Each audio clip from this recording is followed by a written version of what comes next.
Bienvenidos. Esta noche vamos a hablar por segunda ocasión y lo haremos todas cuantas sean necesarias. Inclusive tengo prevista la posibilidad de una semana entera dedicar el programa a ese asunto, porque es algo que afecta a 18 millones de ecuatorianos e interesa directamente a 8 millones de los ecuatorianos, de los cuales solo 3,5 aportan para lo que el IES debe hacer, que son sus afiliados. Y es la propuesta que ha sacado adelante Henry Llanes, quien hace un año habló de eso aquí y la cumplió, de una reforma a la ley del IES, una ley reformatoria, que cambie principalmente, pero no únicamente, la composición del Consejo Directivo de 3 a 5 integrantes, con otras transitorias o disposiciones generales que podrían ser igualmente interesantes o peligrosas, según que responda el Ejecutivo, puesto que la Asamblea, en lo básico, aprobó su proyecto con muy pocas modificaciones. Está aquí entonces Henry Llanes, líder sindical, licenciado, experto en materia petrolera y en materia de seguridad social, para responder por su iniciativa y explicarla. A lo largo del programa consultaremos también las opiniones de Diego Salgado, por segunda ocasión nos acompaña, es director general del IES, y del doctor Carlos Loaiza, que hasta hace poco fue director, presidente de la Cámara de Comercio de Quito.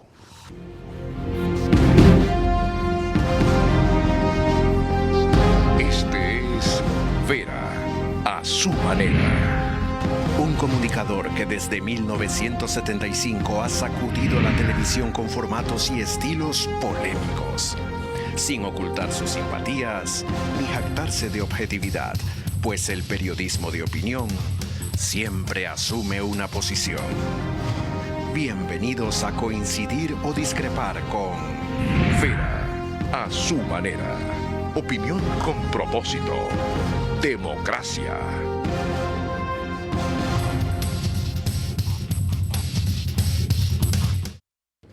El IES, su consejo directivo, no lo único, pero sí lo urgente es lo que vamos a tratar ahora con Henry Llanes, el proponente de la ley reformatoria en la Asamblea. Antes les recuerdo que nos pueden seguir por Facebook y YouTube, de Vera a su manera. Estamos también en Extreme TV Cable, canal 15 de Vito TV o 709, si prefieren alta definición. En DirecTV el canal es 194, Manavisión canal 9. Solo en Manaví, mi tierra, señal abierta. En todas estas dos cableras y en las demás del país, salimos gracias a RTU, DirecTV 177, CNT 12, TV Cable 69, Claro TV 30, Cable Unión 09. En conjunto, más o menos significan 40,000 hogares en territorio nacional conectados a esta hora. No solo Quito, Guayaquil. Radio, 101.3 FM, Radio Centro. En audio y en imagen para sus plataformas digitales. En Puerto Viejo, Candela con K, 89.3. En Riobamba, La Bonita, el centro del país, 89.3. Y en Quito, Radio Única, 94.5 FM. Comenzamos, María Clara Triviño Martínez. Gracias, Carlos, a ti y a todos nuestros amigos televidentes y radioescuchas que nos acompañan en este programa.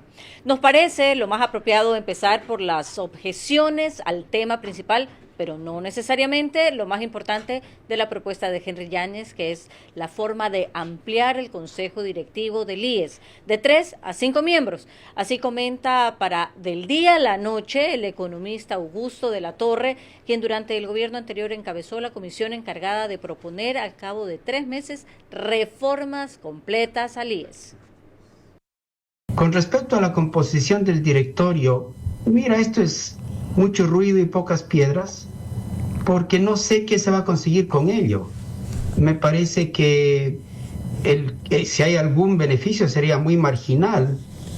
Creo que lo que hay que es plantear el problema de la seguridad social en su integridad y proponer algo que ataque los problemas estructurales, que puede bien estar acompañado de un cambio de la gobernanza. En la comisión, como tú conoces, Carlos, nosotros propusimos un cambio de la gobernanza que era más profundo, porque proponíamos separar el directorio de pensiones del directorio de salud. La reforma de la gobernanza me parece que es importante y complementaria, pero enviar solo ella, sin nada más, me parece a mí que tiene un valor agregado negativo. Me parece que no es cosa menor mejorar la gobernanza, Pero hacer solo eso, sin tocar los otros problemas que están, digamos, quebrándole a la seguridad social, me parece que eso sería una oportunidad desperdiciada.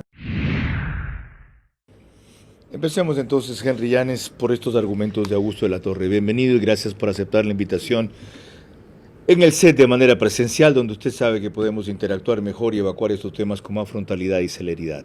¿Qué se va a conseguir? Pregunta Augusto de la Torre. Cuéntele a él y al país. Sí, saludos cordiales, Carlos, y también a la audiencia, muy amable por la invitación. No, Carlos, o sea, en una casa, en un hogar, para que camine bien, tiene que haber un buen padre de familia, pues, y una buena madre de familia, si no, esto no funciona. En la familia, en el hogar, en una empresa, en este mismo estudio, si no hay una cabeza que dirija bien, que planifique bien, esto no marcha bien. ¿No había esa cabeza? No, es una cabeza que estaba al servicio del gobierno, porque es el propio gobierno, ¿no? Es decir, a ver, porque también ¿Por tengo qué que... al servicio del gobierno? ¿Trabajadores estaban al servicio del gobierno? Claro, porque lo nombra el gobierno. ¿Empleadores al servicio del gobierno? Siempre actúan los dos votos. No es que el voto de los empleadores va a votar con el delegado de los asegurados. Entonces era una ficción el representar a tres sectores, estaba representado uno. Sí, Carlos. Eso es un voto de minoría que nunca defendió los intereses de los trabajadores, de los asegurados, ¿no? Y por muchos periodos siempre fue cooptado por el delegado del gobierno, otros se votaban los tres juntos y los afiliados, los asegurados en la indefensión. La cosa sería 3-0 ahora, porque he visto que Richard Gómez, así se llama, básicamente coincide con muchas de las propuestas de Eduardo Peña. Así es. Y entonces yo lo que quiero aclarar, como siempre lo digo, el Seguro Social surgió en el mundo para proteger a los trabajadores, a los afiliados, para proteger la salud, para proteger a sus aportantes. Y la jubilación. Pero entre los aportantes, los jubilados de los afiliados. Así es, claro. Pero Correa extendió esto a 4,5 millones más de personas y ahí fue donde se aceleró la debacle. Externalizó todos los servicios del Seguro Social como que fueran hospitales públicos. ¿Por qué? Porque al incrementar la demanda de servicio, la capacidad no bastaba. Pues. Claro, exacto. Y entonces, pero como a él le interesaban otro tipo los objetivos de él eran otros, más políticos, claro, ¿no? más los votos. Entonces el problema no está allí. No se debe volver, o por lo menos tratar, 4,5 millones de beneficiarios que no aportan, señores, en adelante, sí, aunque sea significativamente ustedes, sí, a aportar. Así es por ahí la reforma. Pero yo creo que... ¿Usted es partidario de eso? Yo soy partidario, Carlos, de que las prestaciones del Seguro Social que no son de afiliados del Seguro Social pasen al Ministerio de Salud. ¿Y por qué no lo propuso? En esta ocasión, ¿sí? No, porque nosotros en la iniciativa popular normativa tenemos 3 impedimentos, ¿no? O sea, no meternos en temas tributarios. Uno. No afectar los ingresos del presupuesto general del Estado, o sea, no causarle más gastos, más egresos, eso no va con la ley. Y lo tercero, claro, no tiene nada que ver, pero no afecta a la división política territorial del Ecuador. Ahora, explique por qué la nueva composición del directorio que usted propone. Porque yo digo, como el Seguro Social surgió para proteger las prestaciones de los afiliados, ¿no? Y son ellos los que financian las prestaciones del Seguro Social, no es el gobierno, no es el Estado. Bueno, los sindicatos para que administren el Seguro Social. Son ellos y los empleadores, cuidado. Ya. 9% ponen los afiliados, 11% ponen los empleadores, claro, los patronos. Los patronos, claro, los patronos aportan, los empleadores aportan en el marco de las relaciones obrero-patronales, pero una vez que ellos transfieren sus recursos, ¿no?, de las empresas, ¿no?, vía roles al Seguro Social, esa plata ya no es de ellos. Correcto. Esa plata es de los afiliados. Así es. Porque tienen que esa plata invertirse para cumplir con las prestaciones de salud. Inclusive este 20%, en número redondo, es mal entendido, como que fueran todo aportes, solo 9% aportes de los afiliados. No, el 20% es un aporte de los afiliados, solo que por ellos dan 11% los patronos y 9% los afiliados. Si no, los empleadores también estarían afiliados al Seguro Social, pues. ¿Está claro? Claro, pero claro, el tema es, el eje surge, ¿cómo financio estas prestaciones de salud, de riesgos del trabajo y jubilación? Y entonces, claro, desde un inicio dijeron, aquí tenemos que ponernos de acuerdo entre trabajadores y empleadores, ¿no?, en función del pago de una prima mensual, y esa prima mensual definir un cálculo actuarial. Correcto. Pero lo que yo requiero y lo que quiero poner énfasis es de que esos recursos al 100% son para proteger las prestaciones de los afiliados, de los asegurados. De acuerdo. Que ahora, quede claro. Ahora, avancemos. Si es para eso, ¿de qué sirve meter ahora a jubilados un representante de ellos y afiliados un representante de ellos si el representante de los trabajadores es de los afiliados? Están doblemente representados los afiliados. No, es lo que pasa es que nosotros nos fuimos por el lado del número de afiliados al Seguro Social Obligatorio. Son 3 millones de afiliados al Seguro Social Obligatorio. Correcto. ¿Ya? Y 600,000 jubilados. ¿Ya? Entonces, ¿qué dijimos nosotros? Si son 3 millones el mayor número de afiliados activos, los que están financiando las prestaciones, es justo que tengan 2. Sin duda. Que no tenga 1. Ah, que tengan 2. Claro, que tengan 2. Es la propuesta original nuestra. Pero con eso van a terminar desbalanceando el directorio, pues porque cualquier rato el de los trabajadores se va a su lado. En la penúltima década del siglo XIX, cuando se crearon los consejos de salud en Alemania, al amparo en el marco del Seguro Social Obligatorio, ¿quiénes administraban los consejos de salud? No eran los empleadores, ni el gobierno, eran los trabajadores. O sea, más de siglo y medio atrás. Usted dijo bien, en Alemania. Sí. Otra mentalidad, otra estructura social. Pero ya nosotros ya estamos globalizados por la tecnología, la ciencia, y hay Ahora, una cosa más, según su misma teoría, Henry, están sobre representados los jubilados, porque siendo ellos el 20% del universo de 3 millones que aporta, ellos ya aportaron, se jubilaron, tienen la misma representación que los otros. Es que el tema es, a ver, es que hay también un reconocimiento histórico, reconocimiento también a ellos, porque ellos aportaron, fueron los que estuvieron las prestaciones, ahora ya no son aportantes, ¿no?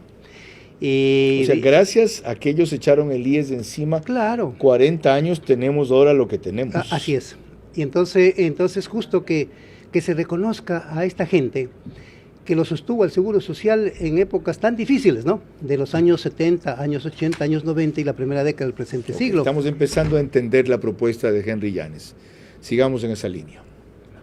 Y lo hacemos con una entrevista para Del Día a la Noche de la experta en materias de seguridad social, Patricia Borja, que ve en cambio en la nueva composición que tendría el directorio del IES un desbalance total a favor de los afiliados que tendrían a través de 3 miembros el 60% del control del Consejo Directivo. Lo que se está planteando a través de este proyecto es que realmente el 60% de la decisión de este cuerpo colegiado recaiga en los asegurados. Un 20% tendría la representación de los empleadores y otro 20% el ejecutivo. Señalaba la OIT, dado que actualmente la conformación es de 4 miembros y el 50% de la decisión recae sobre el ejecutivo, porque el Consejo Directivo actualmente está presidido por, el directorio del BIES está presidido por quien también le corresponde presidir, valga la repetición, el Consejo Directivo del IES, y también por el delegado del encargado, en este caso del ministro de Economía y Finanzas. Y lo que señalaba el OIT es que esto no es ideal para la administración de un banco de propiedad del Instituto Ecuatoriano de Seguridad Social, porque esto da lugar a la injerencia de fines ajenos a los institucionales, una preeminencia total en la toma de decisiones de parte del gobierno, porque además hay que recordar que según la ley del BIES, el presidente del directorio de esta institución tiene voto dirimente. Después hablamos del BIES, ahorita terminemos con el Consejo Directivo del IES. Ya vio el argumento que ella usa, que lo mencioné, ya lo trató, de 60% está representado los asegurados, es decir, jubilados, trabajadores y afiliados, y ella da por hecho que van a coincidir. Pero vamos al otro punto. ¿Cómo terminó de salir el proyecto respecto a lo que usted planteó de quién presidía el Consejo Directivo? Que por este aspecto el voto dirimente que ya acaba de mencionar es fundamental. Un rato puede haber 2-2. Claro, nosotros propusimos un Consejo Directivo del IES integrado por 5 miembros. 2 de los afiliados activos, 1 de los jubilados, 1 de los empleadores y 1 del gobierno. Correcto. Y la propuesta nuestra fue súper transparente y democrática. Nada de direccionamiento para beneficiarlo a alguien, sino que entre los 5, Carlos, en el Consejo Directivo sean los que elijan al presidente o al vicepresidente. Correcto. Podría ser del gobierno el presidente, o de los empleadores el presidente. Así es. O de los jubilados ¿Y el salió presidente. así el proyecto? No. Lo cambiaron, claro, lo volvieron a decir que lo tiene que presidir el Ejecutivo. Claro. Pero ahora no es justo que sea así, en vista de que el desbalance de 3-2 por lo menos le deja al Ejecutivo, que es un elemento vital para el manejo del IES, algo de peso? No. La primera ley que se puso en vigencia en el Ecuador fue la ley de jubilación 1923. Ya, 1923. Es decir, ya el Seguro Social con esta primera ley ya cumplió 100 años. Y los 100 años lo manejó el gobierno. Lo que pasa es que Patricia es jovencita y entiendo Correcto. Que este capítulo no lo he estudiado, ¿no? Ya. El tema, en el año 1928 se crea la caja de pensiones para financiar las prestaciones de jubilación de los empleados públicos, de los militares, etcétera. Ahí recién se crea la caja de pensiones. Y claro, y esa caja de pensiones hasta 2028 ya tendrá 100 años. Pero todo este siglo hasta en manos del gobierno. ¿Cuál es la consecuencia de que el proyecto haya salido con un presidente del directorio elegido de una manera distinta a la que usted propuso? Antidemocrática. Es antidemocrático porque se van a reunir los 5 y sucede que el gobierno, a través de la ley, que lo va a avalar esa designación, la Asamblea Nacional, lo cual es absurdo, y entonces él por ley pasa a ser el presidente. ¿No facilita eso un veto parcial del Ejecutivo? Sí, claro, porque yo le voy a enviar una carta mañana al señor presidente de la República para pedirle que incorpore los textos originales de nuestra propuesta a efectos de que... ¿Por qué? Pues entonces, ¿para qué la mandó a debatir la Asamblea? ¿Acaso que la Asamblea tiene que copiar exactamente el proyecto como usted lo sacó a cuenta de que fue iniciativa popular? No, la Asamblea tampoco tiene atribuciones constitucionales y legales para torcer los objetivos del proyecto de ley. No, pues. ¿Hasta dónde podía modificar ella la Asamblea? Ella tenía que perfeccionar los textos, tenía que decir, revisar la semántica, la sintaxis, revisar hasta la ortografía. O sea, esencialmente no podía cambiar nada. No, la ley no le faculta ni la Constitución. Porque en Derecho Público, usted que estudió Derecho, claro. Carlos, en Derecho Público hay que aplicar lo que está escrito. Y lo que no está escrito no hay que inventarse. ¿Y qué dice la ley cuando un proyecto de reforma viene por iniciativa popular? Artículo 8 de la Ley de Participación, la Ley Orgánica de Participación Ciudadana dice que los proyectos de ley de iniciativa popular normativa no pueden ser rechazados. Pero en el momento que le empiezo a cambiar... Rechazados es una cosa, modificados es otra. Claro, pero no la ley... El Ejecutivo no los puede rechazar, él los puede modificar. La Asamblea que los debatió los podía modificar. Y usted dice que no los puede modificar. No los puede cambiar. Yo lo que cuestiono es que no puede cambiar los objetivos. Porque ¿qué sentido tendría, Carlos? Que salimos a la calle, en el sol, en el agua, ¿no?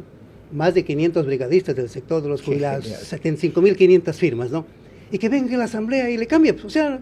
¿Qué sentido es una burla? No ha cambiado los objetivos, ha cambiado ha cambiado no cómo se elige al presidente del directorio. Pero para nosotros es clave quién debe dirigir el directorio. Pero siguen estando de las 5 fuentes distintas los componentes del directorio, como usted propone.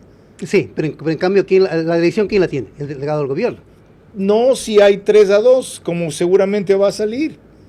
Claro, en las sesiones y en la votación... Oiga, usted quiere 100% todo, dele suave. Bueno, lo que pasa es de cuando usted sea gobierno, tal vez, pues si tenga mayoría en la Asamblea, también. Es que hay suficientes motivos, Carlos. Mira, aquí tengo un libro que se llama La crisis del IES. En manos del gobierno. Editorial El Conejo, que me voy a olvidar de eso, claro. ¿Sabe cuánto dice que en el periodo 1951-1984, cuánto era la deuda que tenía el Estado por incumplimientos de la ley y también incumplimiento de obligaciones patronales? 85.927 millones de sucres. ¿Sabe cuánto logró recaudar el Seguro Social? Solo el 10%. El 90% lo perdió. Eso lo han manejado los gobiernos. ¿Qué queremos? ¿Que lo siga manejando el gobierno de esta manera? Ok, prosigamos con un elemento más. Recuérdenme que luego tenemos que hablar del Consejo Directivo del BIES. María Clara. La actual representante de los empleadores del Consejo Directivo del IES, María de los Ángeles Rodríguez, demuestra en cambio que el sistema para elegir a los miembros del Consejo Directivo del IES lleva una extrema politización, así lo explicó en el programa 25 de Andrés Carrión de Teleamazonas. El tema se va a politizar porque han puesto un requisito de que las personas que quieran ser candidatas a ser miembros del Consejo Directivo tienen que contar con un 2% de su electorado. Entonces esto yo creo que va a ser definitivamente politizado porque, por ejemplo, en el caso de los empleadores, si tenemos, digamos, unos 800.000 empleadores, ¿no es cierto? Yo tendría que tener 16.000 firmas. Mientras menos politizado sea el Consejo Directivo del IES, es mejor. Los perfiles de las personas que forman el Consejo Directivo deberían ser perfiles técnicos que entiendan que el corazón de un sistema de seguridad social es lo actuarial. El IES se soluciona con una reforma estructural de los sistemas y de los fondos que maneja el IES. Hacia allá es donde el IES debe apuntar para realmente darle sostenibilidad a los sistemas y a los fondos que maneja el IES, como es el Fondo de Pensiones y el Fondo de Salud. Si no solucionamos esa parte técnica, desde el punto de vista actuarial, no estamos solucionando nada. Aquí solo una precisión de mi parte antes de ir a lo de fondo. Es imposible reclamarle al Consejo Directivo del IES que no sea politizado. Del mismo elemento que tiene un integrante vital proveniente del Ejecutivo lo es. Los trabajadores tienen una posición política y se refleja en su visión de la seguridad social, los empresarios también. Así que no pidan imposibles. Lo que entiendo que quieren decir, y es preocupante, es que el sistema que ellos han propuesto exige campaña electoral para terminar ser elegido. ¿Cómo corregir este riesgo? Que de paso tiene que pasar por el CNE, que es el que tiene que manejar la elección de los representantes, que tienen que presentar su candidatura mínimo con un 2% de firmas, según decía María Los Ángeles Rodríguez. 15,000 firmas, o sea, esto va a ser casi votar por alcalde o prefecto de una ciudad. No. La votación es segmentada. ¿Qué es eso? Eso es segmentada. Por ejemplo, en el caso de los jubilados, solo votan los jubilados por su representante. En el caso de los afiliados activos, asimismo, el segmento de los afiliados activos votan por su candidato A y B, porque lo de A no le sirve para B, ni lo de B para A. Okay. Entonces, separado. Y lo mismo en el caso de los empleadores. Pero tienen que cumplir requisitos. Viene lo que dice el artículo 29 de la Ley de Seguridad Social.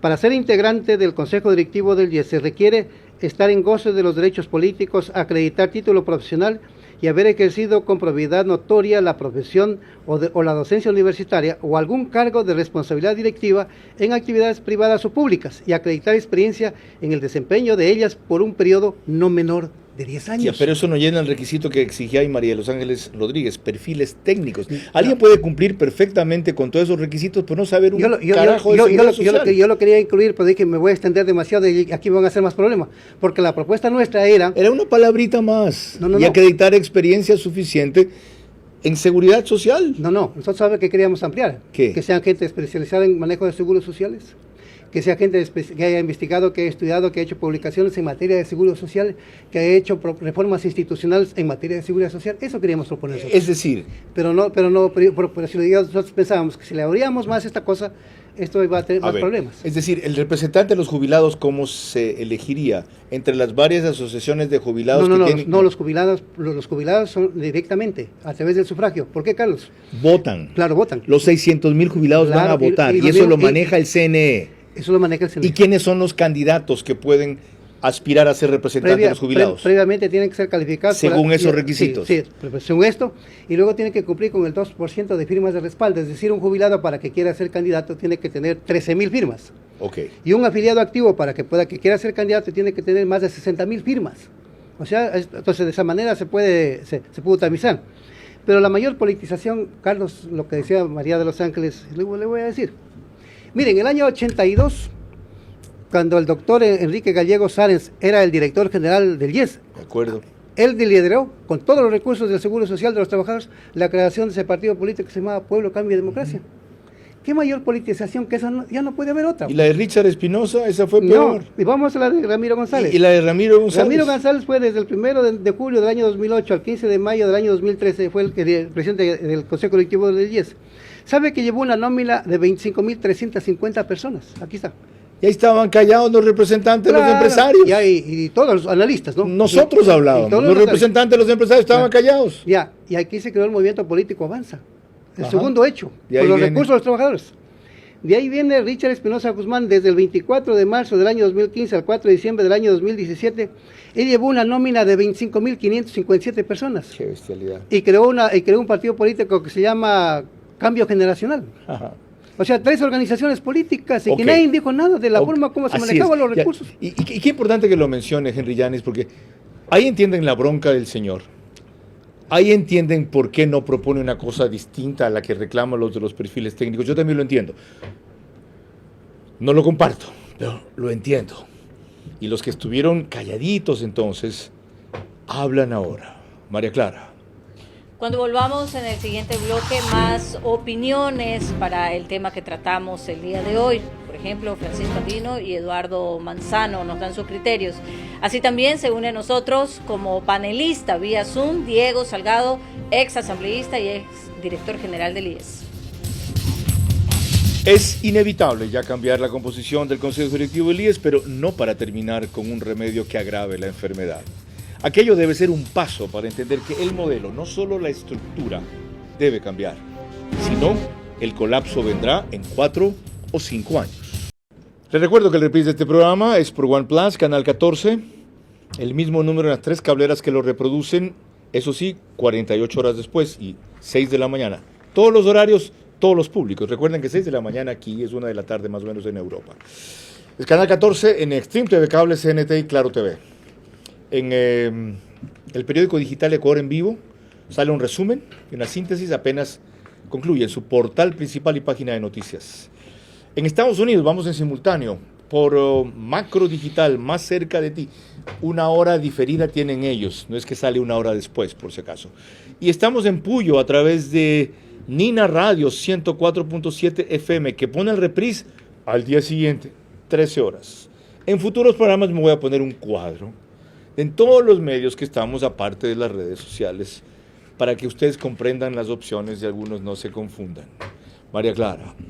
Volvemos al tema y veremos que de las pocas personas que expresan públicamente la coincidencia con ampliar de 3 a 5 el consejo del directivo del IES, el exministro de Salud y exgerente general desde hace un año del Teodoro Maldonado Carbo del hospital, el doctor Francisco Andino, aquí da los motivos para pensar de esa manera. Lo hizo en Ver a su manera el 12 de marzo. Lo que se está planteando en este momento es la gobernanza del IES. Y esa gobernanza, teniendo un triunvirato, es indiscutiblemente maltrecha. Allí se pactan 2 y las resoluciones salen. Entonces, presidente con el miembro de los empleadores o presidente con el miembro de los trabajadores y salen. Entonces, ahí no hay una verdadera representación, que en alguna ocasión ya hubieron 7. Ahora se lo propone como 5. Y en ese sentido estamos de acuerdo a que debe de cambiar precisamente por la estructura atomizada que tienen ahora los afiliados. ¿En quién y en quién está atomizada la representación? La atomizó el gobierno de Rafael Correa cuando prácticamente dividió los gremios, suspendió los gremios y atomizó inclusive la sociedad organizada. Al atomizar a una sociedad hace precisamente divide y vencerás. Y eso es lo que prácticamente hoy vemos inclusive en la composición de la elección. Ahí tienen ustedes una coincidencia con lo que Henry Llanes ha planteado. Antes de volver a él, un nuevo aporte, María Clara. En la misma fecha, para ver a su manera, en cambio, Eduardo Manzano, quien fue funcionario también del Hospital Teodoro Maldonado Carbo, por el 2008, antes de que fuera tomado completamente por la corrupción, cree que un directorio de 5 volvería todo simplemente más burocrático. El cambio estructural que necesita la seguridad social no pasa por aumentar los miembros del Consejo Directivo, porque se va a hacer más burocracia de lo que ya existe en la seguridad social. Con los 3 que existen en la actualidad, es fácil hacer mayoría con 1. ¿Usted cree que puede hacer mayoría con 4 o con los 5? Es más difícil. Es más difícil porque las tendencias de cada persona es diferente y de cada gremio también. Diego Salgado, bienvenido de vuelta. La vez pasada tuvo la gentileza de aportar como es director general del IES con su punto de vista.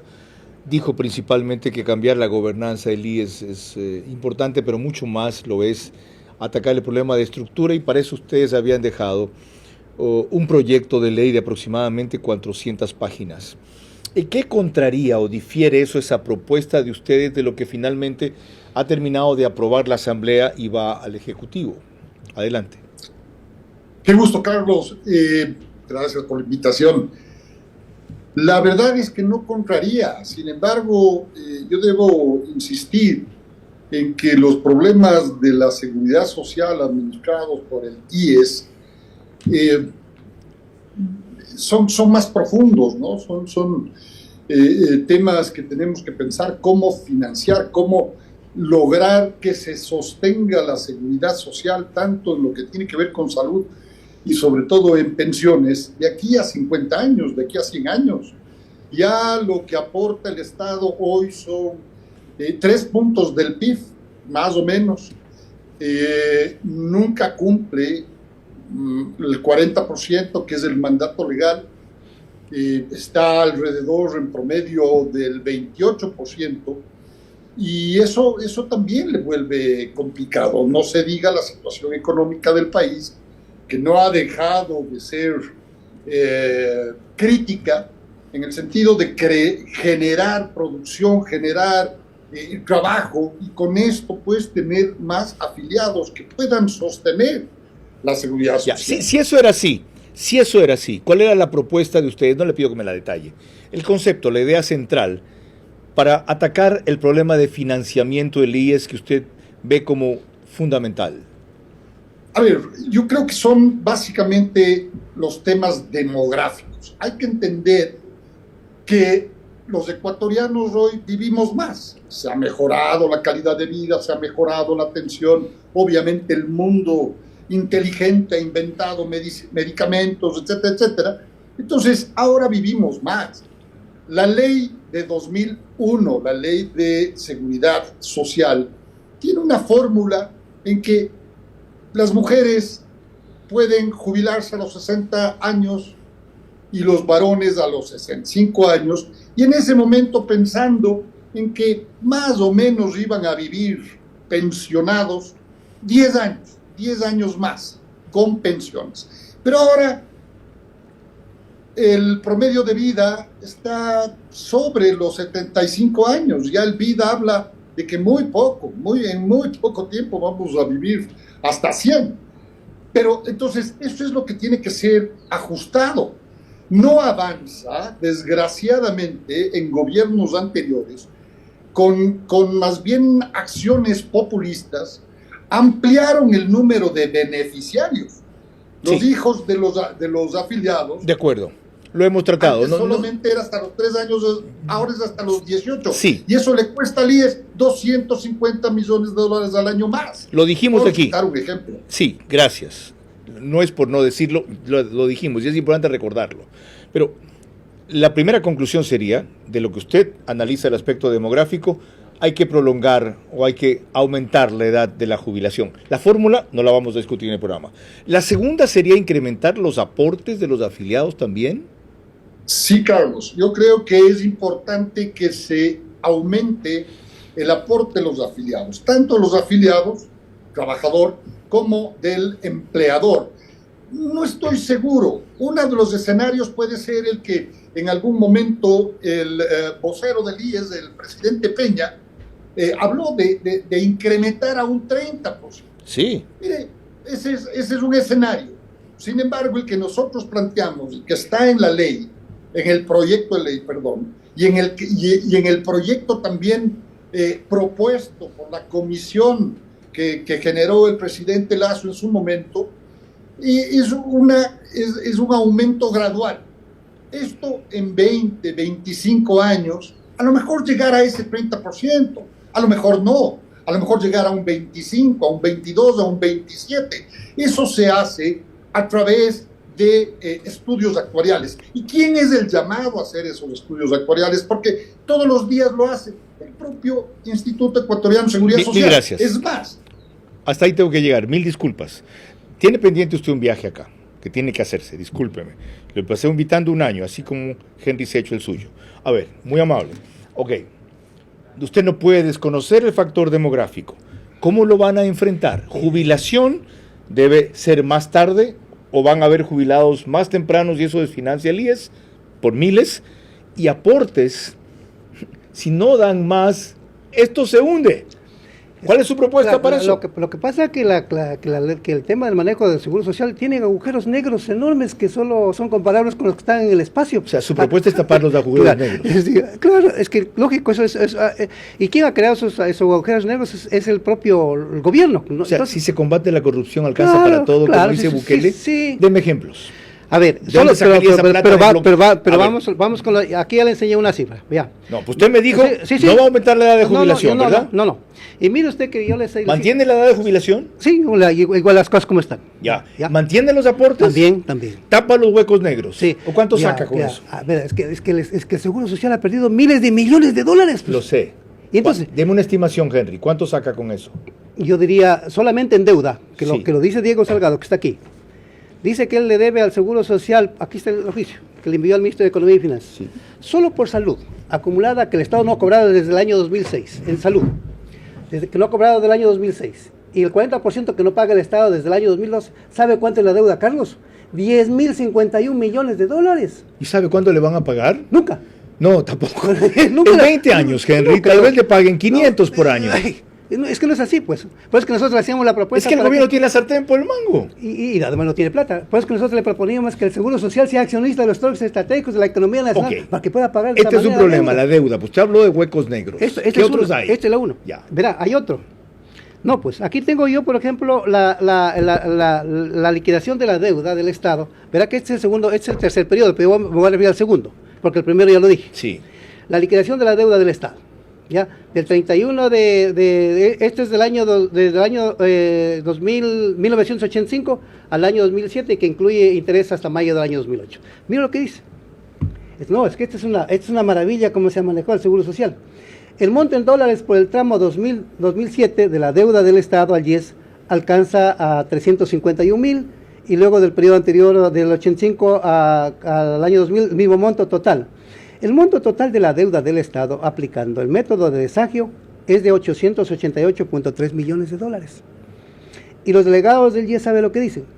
Bajo la responsabilidad de los integrantes de la comisión del IES, se establece también, como técnica de trabajo, la hipótesis del método valorista, cuyo monto por el periodo 1985 a 2007, con corte de intereses a mayo del año 2008, alcanza a la cifra o a la suma de 3.478 millones de dólares.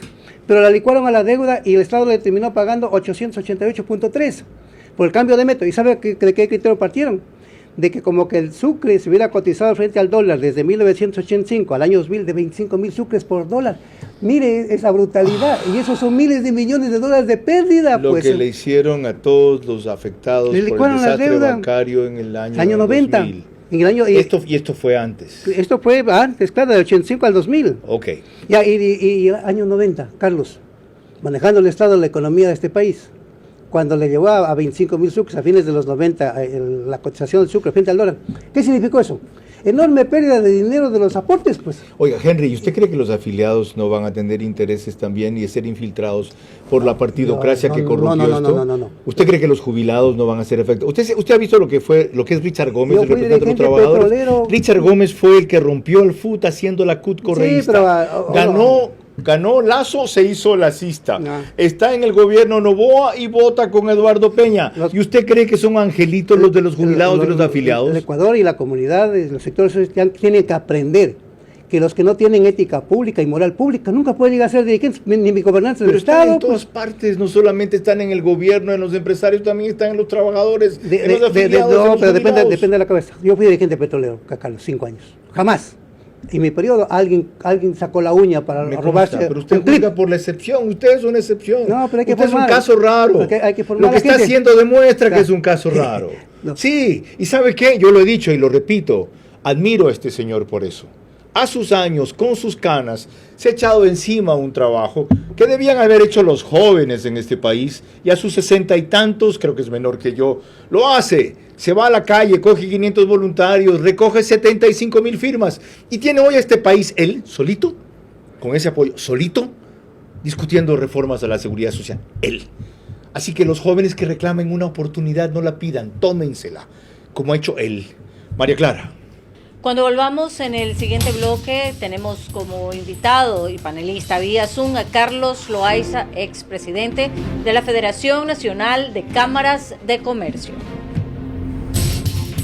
Es inevitable ya cambiar la composición del Consejo Directivo del IES, pero no para terminar con un remedio que agrave la enfermedad. Aquello debe ser un paso para entender que el modelo, no solo la estructura, debe cambiar. Si no, el colapso vendrá en 4 o 5 años. Veamos el criterio empresarial, o por lo menos del expresidente de la Cámara de Comercio de Quito, sobre esta reforma que está en curso y que debe hacer el Ejecutivo. Bienvenido, doctor Carlos Loaiza. ¿Cuál debe ser la respuesta del gobierno frente al producto que ha salido? Carlos, buenas noches. Un saludo a la audiencia del programa. Sin duda, uno de los principales problemas que tiene la seguridad social tiene que ver con tener al principal deudor administrado los recursos del IES. eso genera un problema de gobernabilidad muy importante, que no es el principal problema, pero que podría ser un espacio para poder construir las alternativas de crecimiento. En esa línea es fundamental no solamente el número, sino quiénes y qué perfiles deberían tener las personas que van a formar parte del Consejo Directivo del IES. Como experiencia puedo mencionar lo que sucedió en esta última elección, en la cual el sector privado hizo un esfuerzo muy importante, a diferencia de lo que pasó lamentablemente con el representante de los trabajadores, en la cual se hizo la elección de una profesional con experiencia en el manejo de finanzas, en el manejo justamente de este tipo de proyectos y de programas que permitieron en este momento contar con una persona que representa de una manera técnica, objetiva e independiente al sector privado. Por lo tanto, lo que correspondería es, una vez aprobada esta reforma por parte de la Asamblea Nacional, llevar adelante los mecanismos que permitan definir cómo se va a conformar ese consejo directivo. Yo tengo una preocupación particular sobre los colegios electorales de cara a lo que nos sucedió en la última elección. Lo que pasó con los trabajadores podría ser también un riesgo para el sector empresarial, en el sentido de que no exista transparencia y claridad en la forma como se van a escoger a los colegios electorales, quienes van a formar parte de este proceso de selección y finalmente llegar a la elección de los finalistas. Doctor Carlos Loaiza, también hay preocupación sobre el representante de los empresarios. Estuvo uno, César Rodríguez, durante 10 años, a quien se lo señala por haber permitido, en muchos casos propiciado, muchas de las barbaridades que ahora estamos lamentando. ¿Por qué los gremios estuvieron tan distantes de ese problema cuando eran por lo menos corresponsables? Era su representante. Debían haberle pedido que se vaya o haberlo cambiado. Carlos, porque se montó un esquema, especialmente en la definición de los colegios electorales, que generaron unos vacíos. Eso también pasó por el lado del sector de los trabajadores, y de allí nuestra insistencia. Es importante mencionar que ese decreto ejecutivo en el gobierno del presidente Lasso, en la cual se aceleró el proceso de selección, nació también de una presión muy fuerte por parte de los trabajadores y por parte también del sector empleador. Yo quiero recordarle que estuvimos en conjunto con el Frente Unitario de Trabajadores. Fue el primer delegado del sector empresarial que participó de la mano con los trabajadores. Definimos con el FUD una hoja de ruta única, en la cual trazamos el tema de estructurar el consejo directivo, el transparentar el manejo de la deuda, en tener claros representantes del sector privado y del sector de los trabajadores, y establecer una reforma que permita justamente corregir todo esto, porque no es un tema de un gobierno de derecha, de un gobierno de izquierda, Carlos. Pasó con el gobierno del presidente Correa, pasó con el gobierno del presidente Moreno, pasó con el gobierno del presidente Lasso, nos está pasando ahora con el gobierno del presidente Noboa, en la cual los recursos del IES se están convirtiendo en la forma en la cual el gobierno logra tener caja, logra tener efectivo que le permita justamente resolver los problemas de la caja fiscal, pero perjudicando y generando las dificultades que todos conocemos en el IES, que se está convirtiendo en una bomba de tiempo, lo cual muchos analistas han determinado que podría ser uno de los principales factores, que sí podría poner en riesgo la dolarización en el Ecuador. Muchas gracias, doctor Carlos Loaiza, sobre todo por recordar algo que es muy cierto y reivindico. Hubo un momento en que la Cámara de Comercio y el FUD coincidieron en una posición conjunta cuando históricamente empleadores y trabajadores han estado confrontados sin encontrar coincidencias fundamentales. Henry, no dejemos fuera el directorio del BIES. Hay que hacer una referencia a eso. ¿Qué hace ahí el ministro de Finanzas, primero? Y segundo, ¿por qué lo tiene que presidir el presidente del Consejo Directivo del IES? Antes, cuando no había el banco, había una comisión de inversiones que estaba dentro de la estructura orgánica funcional del Seguro Social, y por lo tanto las políticas venían del director general y obviamente del Consejo Directivo del IES. ¿Quiénes integraban esa comisión de inversiones? Eran técnicos del Seguro Social. ¿Y eran técnicos? Sí, eran técnicos, sí. ¿Ahí estuvo Eva García Fabre algún rato? No. El que la presidió la Comisión de Inversiones en los primeros años del presente siglo fue el economista Fernando Mosquera. ¿Y procedieron técnicamente? Sí. ¿Era mejor que el esquema actual? Era mejor porque, como dijo el ingeniero Jorge Muñoz en la Comisión del Derecho al Trabajo y la Seguridad Social, lo que se llama banco del IES no es un banco, es una institución más del sector estatal. Porque el Seguro Social está concebido como sector estatal cuando no debe ser, contradice la Constitución. Porque dice que es autónomo, además. La Constitución dice que los recursos del Seguro Universal obligatorio no son del fisco. Correcto. Si no son del fisco, ¿por qué maneja el fisco? Y dice que ninguna institución del Estado debe intervenir en el manejo de fondos y reservas. ¿Eso lo puede corregir en su veto parcial el presidente? Lo puede corregir. Con la propuesta nuestra. Que nosotros, por ejemplo, en el caso del director del banco, decíamos que el presidente del Consejo Directivo de IES es correcto que sea el director del banco, porque el Seguro Social es la institución macro, Y claro, 4 técnicos especializados en gestión bancaria, en el mercado financiero del país, en el mercado bursátil, 4 miembros designados mediante concurso de oposición y méritos. Para que digan ellos los parámetros de qué. Sí, del manejo financiero, de los recursos. Y el Consejo Directivo del IES vendría a ser un administrador de las políticas que pongan esos 4 miembros. Digamos, como es independiente porque tiene ley propia, el Consejo Directivo como tal no se mete en el directorio del banco, porque quien las define las políticas de inversión, de manejo de los recursos. ¿Y para qué está el Consejo Directivo entonces? En cambio, el Consejo Directivo está en lo que tiene que ver con las políticas institucionales que tienen que ver con la administración, salud, etcétera. Ok. Sí, eso es distinto. Pero, por ejemplo, no decide monto de créditos, dirección de créditos, aprobación de créditos. Y como el director del banco es un órgano ejecutor. Claro, que le da políticas. Bajo los parámetros de estos 4. De los 4, exacto. María Clara. Cuando volvamos ya en el bloque final de nuestro programa, mis preguntas a nuestro invitado central, sus últimas reflexiones y el comentario de nuestro director Carlos Vera.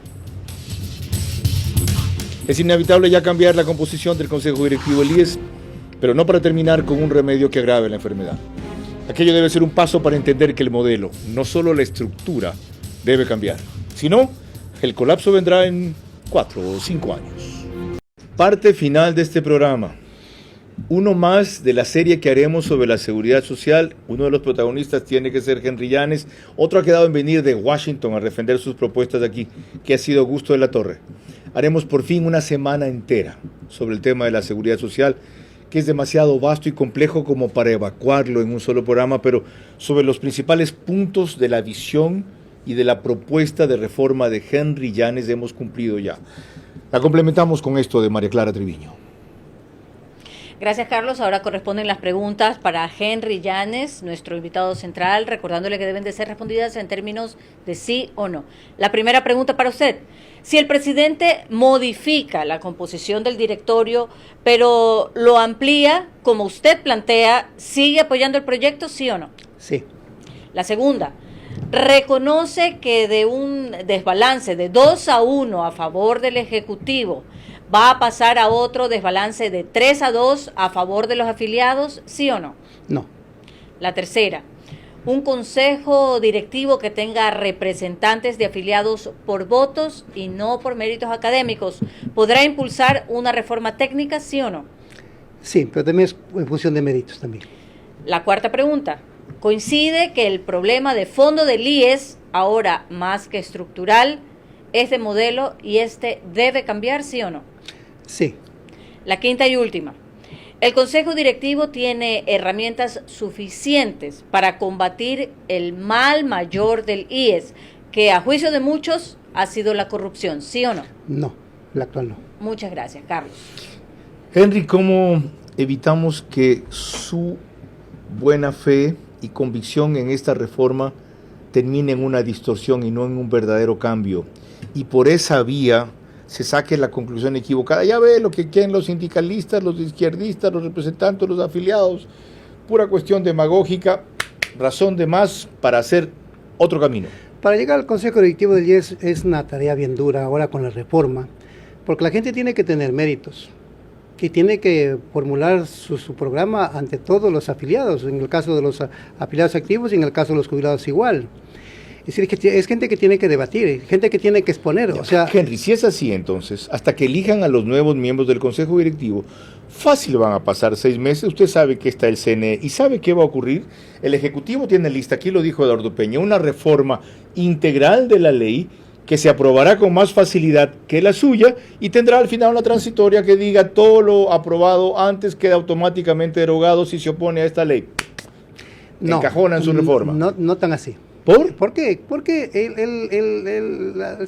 somos seres vivientes, o sea, estamos incorporados al debate, pues no. Si viene una cosa como esa, hasta el gobierno a querer desmantelar, o la Asamblea la quiere desmantelar. No la van a desmantelar, hay otra reforma integral que cambia lo suyo, punto. No, lo que pasa es que... Y terminan sentándose en lo suyo. No, es que el señor Peña lo que quiere hacer es subir la aportación del 20.6 al 30%. Y lo ha dicho. Claro, como que estuviéramos con un Producto Interno Bruto y ingreso per cápita de Europa. Y ha tenido la valentía y la franqueza de decirlo, señores, los problemas heredados todos, ¿no? Son míos, si no hago esto se hunden Pero, todos. ¿Qué quieren? pero no hay que hacer la operación del gato tampoco, pues. ¿Qué es cuál? Que es tapar toda la corrupción, todos los males que se ha hecho en el Seguro Social. ¿Y debe destaparla para qué? ¿Acaso que él es contralor? ¿Acaso que él es fiscal? Bueno, si yo estuviera en la presidencia del Consejo Directivo, yo sí lo hago.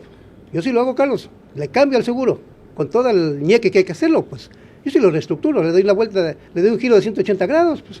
Pero para eso tenemos que organizar a los afiliados y los jubilados. ¿Usted se va a candidatizar para ser representante por los jubilados? No, lo que estamos esperando es que pase la reforma. ¿Se va a candidatizar si la reforma pasa? Esperemos que pase la reforma, Carlos. Tercera vez le pregunto, ¿se va a candidatizar si pasa la reforma, sí o no? No puedo yo adelantar criterios del futuro. Ok, yo le agradezco por su presencia y saludo su coraje, como lo he dicho, sin necesidad de coincidir con todos sus enfoques. Lo otro que quiero destacar es que esto constituye un avance si se lo perfecciona, no si se lo arruina. Y la clave de lo que hemos visto hasta ahora está en el mecanismo de selección y votación de los nuevos representantes que van a estar integrados al Consejo Directivo de la Seguridad Social. Afiliados y jubilados, es una responsabilidad enorme de ustedes, enorme, prestigiar ese concurso, ese proceso de selección, esas elecciones, para que vayan los que merecen ir, los que conocen del tema y los que tienen probidad notoria. Si no, van a arruinar la última oportunidad de que desde los que financian el IES se modifique el IES y van a seguir gobernando el IES, lo que los han explotado, lo que los han usado para créditos, para enriquecerse ellos y para financiar sus partidos. Jubilados y afiliados, alertas. Acabo de recordarles inclusive que hay un proyecto legal del gobierno que se va a apurar mucho, que se entrega en mayo y que si ustedes no hacen bien su deber, será borrado. Advertidos están. El debate aquí va a seguir. Eso sí, María Clara. El día de mañana a las 22 horas trataremos aquí el autismo, en especial la disposición del Código de Salud que podría convertir a las personas autistas en incapaces. Por ahora, gracias por su gentil compañía. Que pasen buenas noches.